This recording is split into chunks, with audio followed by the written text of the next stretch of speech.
अस्सलाम वालेकुम स्टूडेंट्स। हम पढ़ रहे हैं इनहेरिटेंस।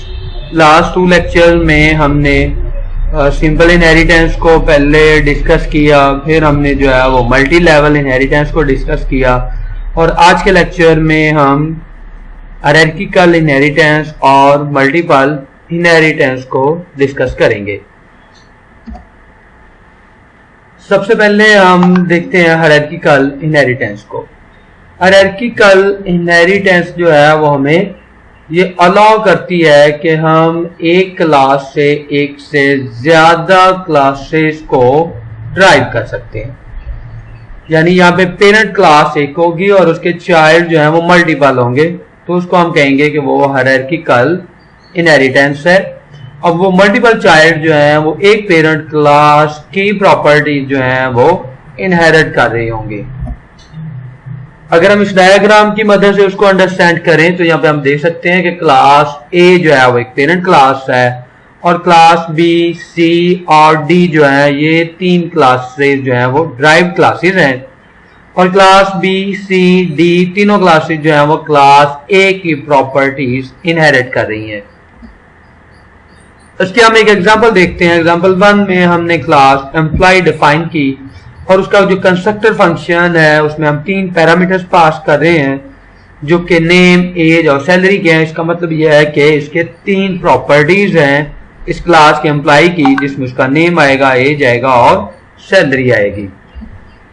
फिर हम उससे जो है वो चाइल्ड 1 क्लास इनहेरिट कर रहे हैं। यहाँ पे चाइल्ड एम्प्लॉय 1 क्लास जो है वो इनहेरिट हो रही है एम्प्लॉय क्लास से और इसमें भी वही डेटा मेंबर्स हैं जो कि नेम, एज और सैलरी हैं। इनमें ये तीनों डेटा मेंबर्स इसमें जो है वो इनहेरिट हो रहे हैं एम्प्लॉय क्लास से। फिर हम चाइल्ड 2 क्लास क्रिएट कर रहे हैं जिसको हम कह रहे हैं चाइल्ड एम्प्लॉय 2 और ये क्लास भी इनहेरिट है एम्प्लॉय क्लास से। इट मींस कि एम्प्लॉय क्लास से हमने चाइल्ड एम्प्लॉय 1 भी इनहेरिट किया और चाइल्ड एम्प्लॉय 2 को भी इनहेरिट किया और इसमें भी वही 3 डेटा मेंबर्स हैं। नेक्स्ट हम इस क्लास के ऑब्जेक्ट्स क्रिएट करते हैं। तो अब यहाँ पे ऑब्जेक्ट emp1 हमने क्रिएट किया एम्प्लॉय क्लास का। इसी तरह हमने सेकंड ऑब्जेक्ट क्रिएट किया जो कि एम्प्लॉय 1 क्लास का ही है और दोनों में हमने पैरामीटर्स पहले में पास किए अहमद 22 और 1000 और सेकंड M2 ऑब्जेक्ट में हमने पैरामीटर पास किए अली 23 एंड 2000 और फिर हम M1 से उसकी एज प्रिंट करवा रहे हैं और M2 से भी उसकी एज प्रिंट करवा रहे हैं और इन दोनों स्टेटमेंट्स के रिजल्ट में हमें आउटपुट जो मिलेगा वो 22 एंड 23 होगा। 22 जो है वो M1 की एज है और 23 जो है वो M2 की एज है। अब हम इसकी एक और एग्जांपल लेते हैं जहां पे फर्स्ट क्लास जो है वो बेस क्लास है और बेस क्लास में हमने एक str लोकल वेरिएबल डिफाइन किया जिसको हमने इनिशियलाइज किया है g1 से और इसका जब ऑब्जेक्ट क्रिएट होगा बेस क्लास का तो वो प्रिंट करेगा बेस, क्योंकि हमने इसमें प्रिंट की कमांड उसके इनिट फंक्शन में लिखी हुई है जो कि उस क्लास का कंस्ट्रक्टर है। फिर हम इससे एक क्लास ड्राइव कर रहे हैं जो कि क्लास ड्राइव्ड 1 है और हमने इस क्लास को, यहाँ पे ये मिस्टेक है, हमने इस क्लास को बेस क्लास से इनहेरिट करवाना है।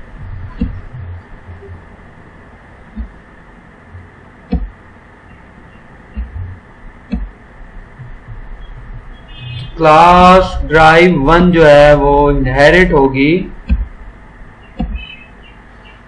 क्लास बेस क्लास से और इसके कंस्ट्रक्टर में हमने बेस क्लास का इनिट फंक्शन कॉल किया हुआ है।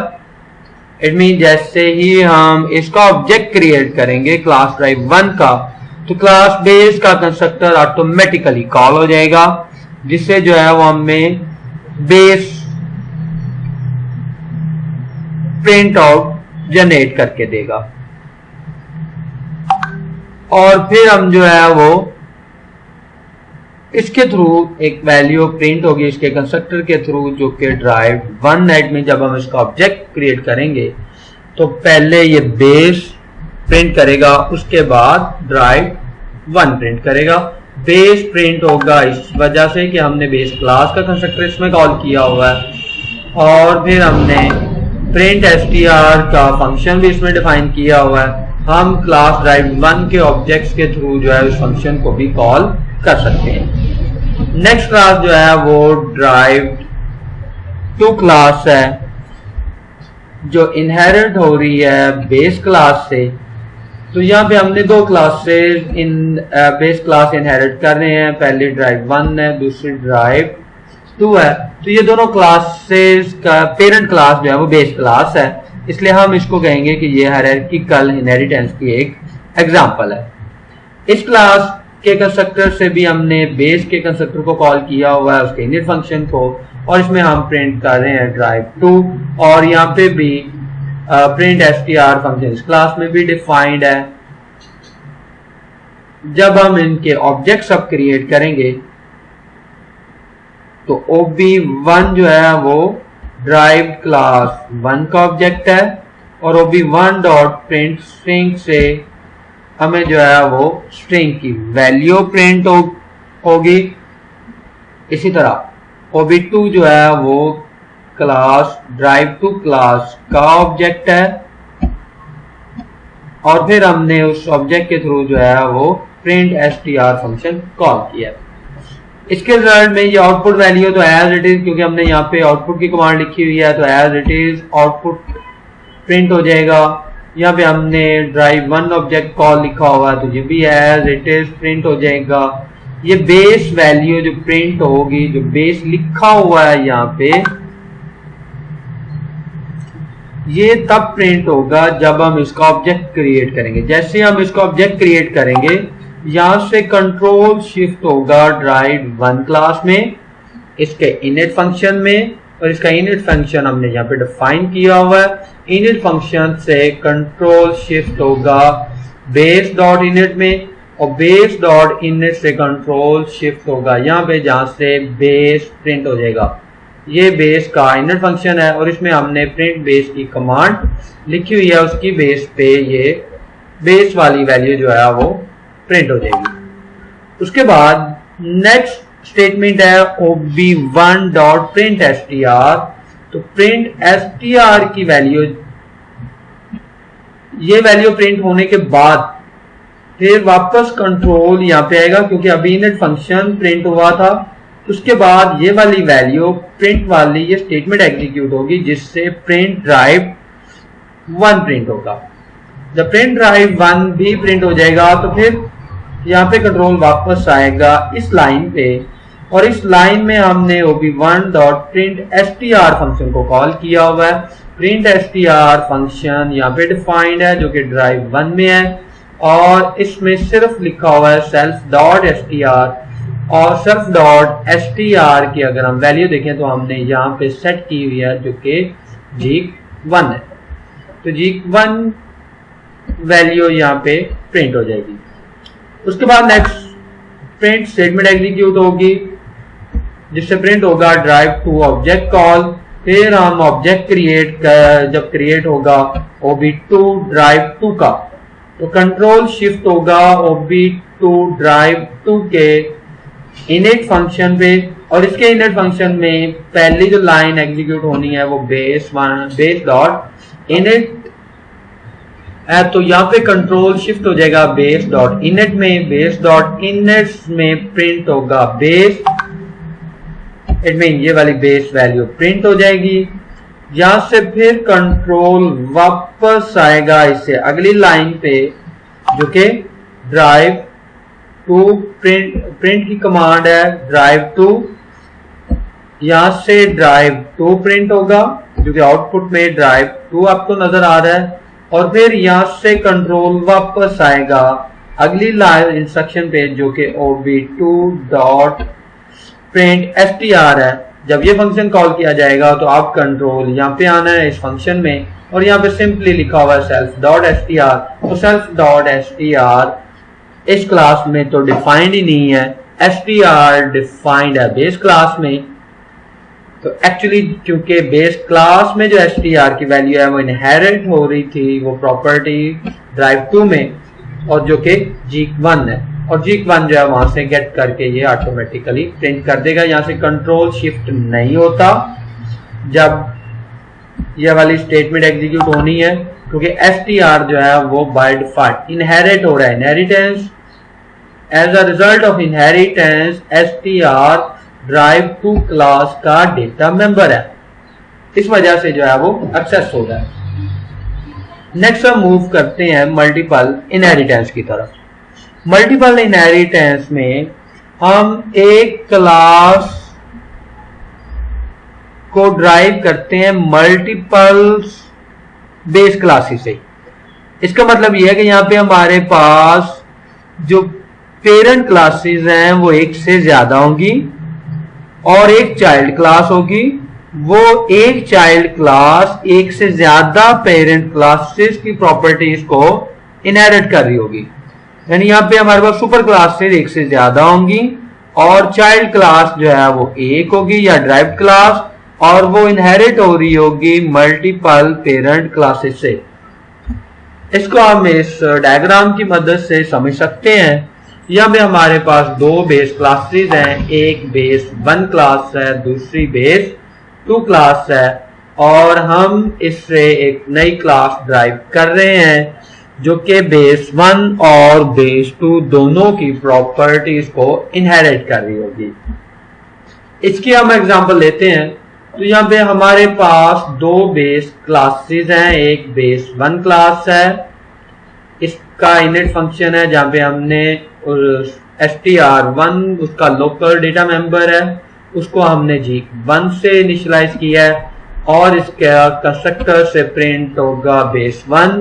इसी तरह हमने base 2 class, it mean second parent class है, इसमें हमने str2 इसका लोकल डेटा मेंबर लिया है जिसकी वैल्यू G2 है, और इसके कंस्ट्रक्टर से प्रिंट होगा बेस 2। और फिर हमने एक ड्राइव क्लास ली जो कि इनहेरिट हो रही है दो क्लासेस से, बेस 1 और बेस 2 से, और इसके इनिट फंक्शन में हमने बेस 1 के भी इनिट को कॉल किया और बेस 2 के भी इनिट को कॉल कर रहे हैं, और फिर हम इसके इनिट में प्रिंट कर रहे हैं ड्राइव। और इस क्लास में हमने एक फंक्शन डिफाइन किया प्रिंट str, जो कि हमें दो वैल्यूज प्रिंट करके देगा, एक str1 है और एक str2 है। अब यहाँ पे देख सकते हैं कि str1 और str2 ड्राइव्ड क्लास में डिफाइंड नहीं है।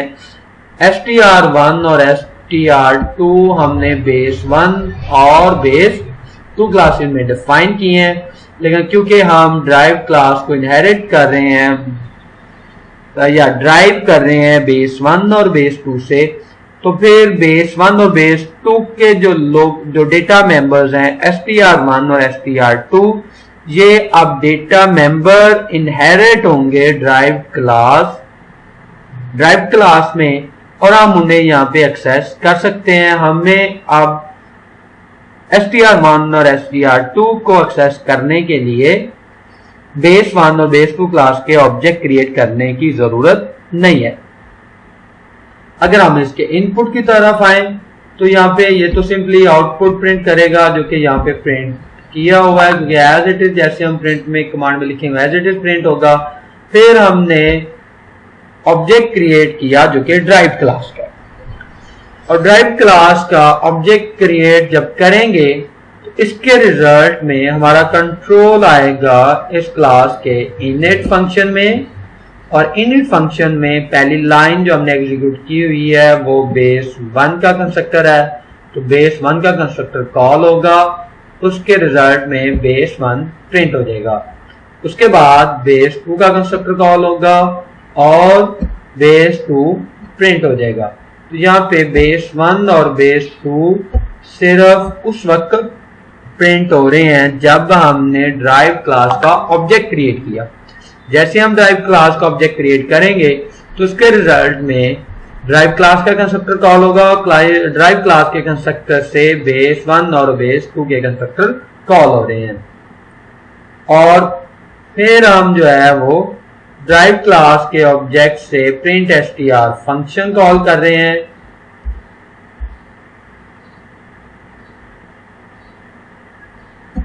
प्रिंट str फंक्शन हमें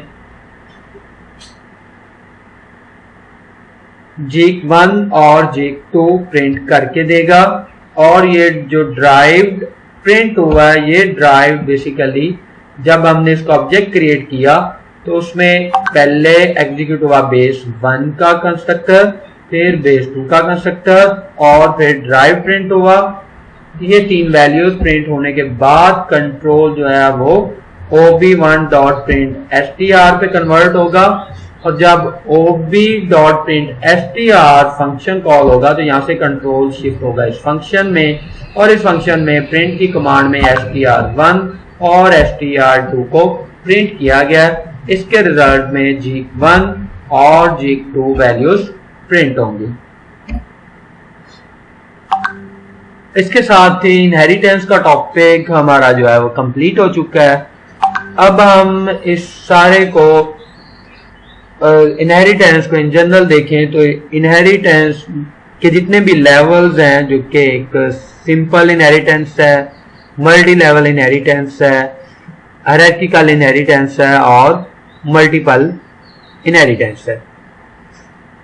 इसके अलग अलग एग्जांपल भी हमने साथ डिस्कस की। अब हम जो है वो एक एग्जांपल में इन सारे टाइप्स ऑफ इनहेरिटेंस को डिस्कस करेंगे। इस डायग्राम में अगर आप देखें तो हमारे पास मेन पेरेंट क्लास जो है वो क्लास कॉन्ट्रैक्ट ए है। इससे हम 2 क्लासेस जो हैं वो ड्राइव कर रहे हैं, जो कि कॉन्ट्रैक्ट बी और कॉन्ट्रैक्ट सी है। अगर हम इस सिनेरियो को देखें तो हम कॉन्ट्रैक्ट ए से अगर कॉन्ट्रैक्ट बी को इनहेरिट करवाते हैं तो इट मीन ये सिंपल इनहेरिटेंस होगी। और अगर हम कॉन्ट्रैक्ट ए से कॉन्ट्रैक्ट बी और कॉन्ट्रैक्ट सी 2 क्लास इनहेरिट कर रहे हैं तो इसका मतलब ड्राइव कर रहे हैं, तो इसका मतलब ये है कि क्लास ए एक पेरेंट है, उससे 2 चाइल्ड हमने क्लासेस ड्राइव की। तो ये हायरार्किकल इनहेरिटेंस की एग्जांपल है। अब इस क्लास से फर्दर जब हम कॉन्ट्रैक्ट डी क्लास ड्राइव करेंगे तो कॉन्ट्रैक्ट डी क्लास के पेरेंट होंगे कॉन्ट्रैक्ट बी और कॉन्ट्रैक्ट सी। तो ये बेसिकली एग्जांपल है मल्टीपल इनहेरिटेंस की कि क्लास कॉन्ट्रैक्ट डी जो है वो क्लास कॉन्ट्रैक्ट बी और क्लास कॉन्ट्रैक्ट सी 2 क्लासेस से इनहेरिट हो रही है। और अगर हम इसको ओवरऑल देखें तो ये हमारे पास लेवल 0 क्लास है, ये लेवल 1 क्लास है और कॉन्ट्रैक्ट डी जो है वो लेवल 2 क्लास है। इस तरह से ये एग्जांपल होगी मल्टी लेवल इनहेरिटेंस की कि क्लास डी जो है वो लेवल 2 इनहेरिटेंस है। पहले क्लास बी और क्लास सी जो है वो क्लास ए से इनहेरिट हो रही हैं और फिर इन क्लासेस से क्लास डी जो है वो इनहेरिट हो रही है।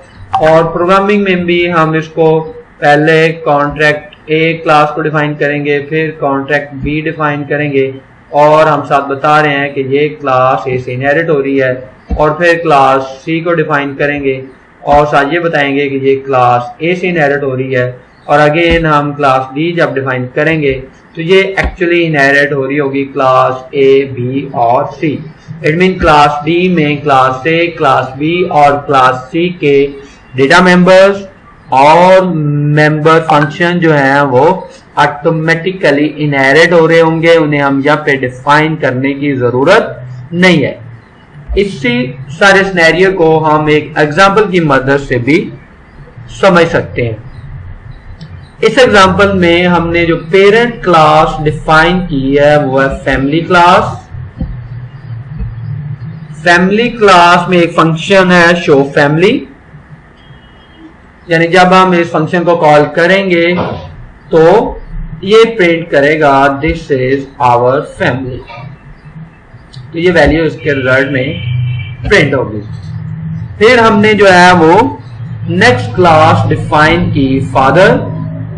जो कि इनहेरिट हो रही है फैमिली क्लास से, और फादर नेम हमने इसमें डेटा मेंबर के तौर पे डिफाइन किया और उसको इनिशियलाइज किया नल से। इट मीन अभी हमने फादर नेम वैल्यू असाइन नहीं की, और उसके इनिट फंक्शन में हम फादर नेम को जो है वो वैल्यू असाइन कर रहे हैं। यहाँ पे ये मिस्टेक है, यहाँ पे एम नेम नहीं आएगा, यहाँ पे एफ नेम वेरिएबल आएगा, क्योंकि ऊपर हमने एफ नेम वेरिएबल डिफाइन किया हुआ है।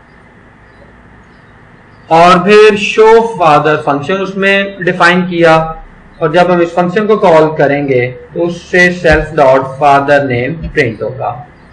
नेक्स्ट क्लास जो है वो हमने मदर क्लास डिफाइन की, और ये क्लास जो है वो भी फैमिली क्लास से इनहेरिट हो रही है। अब यहाँ पे मदर क्लास और फादर क्लास को दो क्लासेस से इनहेरिट हो रही है, तो इट मीन ये हायरार्किकल इनहेरिटेंस की एक एग्जांपल है। इस क्लास में हमने mother name data member define किया, उसको नल से इनिशियलाइज किया, और फिर हम जब इसका कंस्ट्रक्टर और इसका ऑब्जेक्ट क्रिएट करेंगे तो डेफिनेटली हम वहां से मदर नेम पास करेंगे, और जब मदर नेम पास होगा तो वो मदर नेम वेरिएबल को असाइन हो जाएगा। और फिर हमने शो मदर का फंक्शन इसमें डिफाइन किया, जब हम इस फंक्शन को कॉल करेंगे तो ये हमें मदर नेम शो कर देगा। ये दोनों क्लासेस जो हैं फादर और मदर क्लास जो हैं वो लेवल 1 क्लासेस हैं। फिर हमने इन दोनों क्लासेस से एक और क्लास जो है वो ड्राइव की, जो कि सन क्लास है। सन क्लास इनहेरिट हो रही है फादर क्लास और मदर क्लास से, और ये बेसिकली जो है वो मल्टीपल इनहेरिटेंस की भी एक एग्जांपल है। साथ ही जो है वो सन क्लास लेवल 2 क्लास भी है, क्योंकि फादर और मदर क्लासेस जो हैं वो इनहेरिट चाइल्ड क्लासेस हैं फैमिली क्लास की, और फैमिली क्लास जो है यहाँ पे मेन पेरेंट क्लास है। लेवल 0 पे हमारे पास फैमिली क्लास की, लेवल 1 पे जो है वो फादर और मदर क्लासेस हैं, और लेवल 2 पे जो है वो सन क्लास है। तो हम इसको मल्टीपल इनहेरिटेंस भी, मल्टी लेवल इनहेरिटेंस भी कह सकते हैं। और इसके अंदर हमने एक फंक्शन डिफाइन, इसमें सन का जो है वो नेम डिफाइन किया है, जो कि इसका लोकल वेरिएबल होगा। और फिर इसमें जो है वो हमने शो पेरेंट में हम कॉल कर रहे हैं सेल्फ डॉट फादर नेम को, सेल्फ डॉट मदर नेम और सेल्फ डॉट नेम। लेकिन अगर आप देखेंगे तो सेल्फ जो फादर नेम है ये वेरिएबल सन क्लास में डिफाइन नहीं है, मदर नेम वेरिएबल भी सन क्लास में डिफाइन नहीं है। सिर्फ यहाँ पे जो वेरिएबल हमने डिक्लेयर किया है वो नेम है।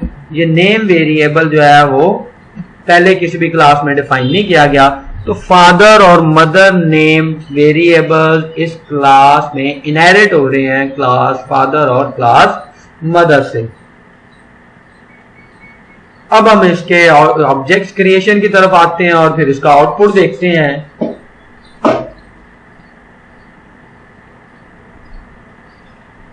इसके ऑब्जेक्ट्स में सबसे पहले हम S1 ऑब्जेक्ट क्रिएट कर रहे हैं, जो कि सन क्लास का ऑब्जेक्ट है, और उसमें हम वैल्यू पास कर रहे हैं डेबिट, क्योंकि हमने इसके इनर फंक्शन में डिफाइन किया हुआ है कि जब हम किसी सन को क्रिएट करेंगे तो साथ हम उसका नेम भी पास करेंगे, तो ये नेम पास करना जरूरी है। उसके बाद हम S1 डॉट फादर नेम को वैल्यू असाइन कर रहे हैं मार्क, जबकि सन क्लास में फादर नेम डिफाइन नहीं है, लेकिन क्योंकि ये इनहेरिट हो रहा है तो ये ऑटोमेटिकली जो है अब उसके डेटा मेंबर्स कंसीडर हो रहे हैं। यहाँ हम चाइल्ड क्लास के ऑब्जेक्ट से पेरेंट क्लास के डेटा मेंबर्स को एक्सेस कर सकते हैं। इसी तरह S1 डॉट मदर नेम है, हम उससे भी वैल्यू असाइन कर रहे हैं। अब हम जो है वो पेरेंट के मेथड्स को कॉल करेंगे, तो S1 dot show father, it means अब शो फादर फंक्शंस को भी अगर आप देखें तो ये सन क्लास में डिफाइन नहीं है, बल्कि ये फादर क्लास में डिफाइंड है। उसी तरह S1 डॉट शो मदर, ये मेथड भी जो है वो सन क्लास में हमने डिफाइन नहीं किया, बल्कि ये मेथड भी जो है वो फादर मदर क्लास में डिफाइंड है, लेकिन हम इसे चाइल्ड क्लास के ऑब्जेक्ट के थ्रू जो है वो पेरेंट क्लास के मेथड्स को कॉल कर सकते हैं। फिर हम s1.show फैमिली फंक्शन कॉल कर रहे हैं और ये फंक्शन भी जो है वो चाइल्ड क्लास में सन क्लास में डिफाइंड नहीं है, ये बल्कि जो है वो फैमिली क्लास में डिफाइंड है। इसका मतलब ये है कि हम लेवल 2 की क्लास के ऑब्जेक्ट से लेवल 0 क्लास के मेंबर फंक्शन को यहां से कॉल कर रहे हैं। उसके बाद हमने s1.show parent कॉल करेंगे तो अब ये हमें जो है वो पेरेंट्स की पूरी डिटेल जो है वो शो कर देगा, जिसमें फादर नेम भी होगा, मदर नेम भी होगा और डेफिनेटली आगे हमने क्योंकि सन नेम भी ऐड किया हुआ है इस फंक्शन में तो वो भी शो करेगा। फिर हम उसका एक और ऑब्जेक्ट क्रिएट करते हैं s2.son, जिसमें वैल्यू एडम पास की, उसका फादर नेम सेट करेंगे मार्क, उसका मदर नेम हमने सेट किया सोबिया और फिर उसमें हम प्रिंट करवा रहे हैं उसकी डिटेल्स और उसमें s2.show parent। फिर हमने उसका एक और ऑब्जेक्ट क्रिएट किया जो कि s3.son s3 डिफाइन किया जो कि वो भी सन क्लास का ऑब्जेक्ट है। इसमें भी हमने फादर नेम की वैल्यूज पास की, मदर नेम की वैल्यूज सेट की और फिर उसकी फैमिली डिटेल्स प्रिंट कर रहे हैं। अब हम इसके आउटपुट की तरफ आते हैं तो आउटपुट हमें क्योंकि 3 ऑब्जेक्ट्स हैं तो तीनों ऑब्जेक्ट्स के थ्रू हमने ये वाली वैल्यूज तो एज इट इज प्रिंट हो रही हैं जो कि हमने प्रिंट फंक्शन और ये शो फादर का फंक्शन कॉल किया s1 से उसके थ्रू प्रिंट हुई, ये शो मदर का फंक्शन जब हमने कॉल किया तो उसके थ्रू ये वैल्यू प्रिंट हुई और फिर ये फैमिली डिटेल प्रिंट होगी। ये जो जब हमने फंक्शन कॉल किया s1 डॉट फैमिली से शो फैमिली वाला तो उससे जो है वो this is our family print हुआ और फिर जब हमने शो पेरेंट्स वाला फंक्शन कॉल किया तो उसके रिजल्ट में ये 3 वैल्यूज प्रिंट हुई। इसी तरह ऑब्जेक्ट 2 में भी हमने जब शो पेरेंट्स मेथड कॉल करेंगे तो वहां से भी 3 वैल्यूज प्रिंट होंगी और फिर जब हम थर्ड मेथड के through show parents function call किया तो ये 3 वैल्यूज प्रिंट हुई।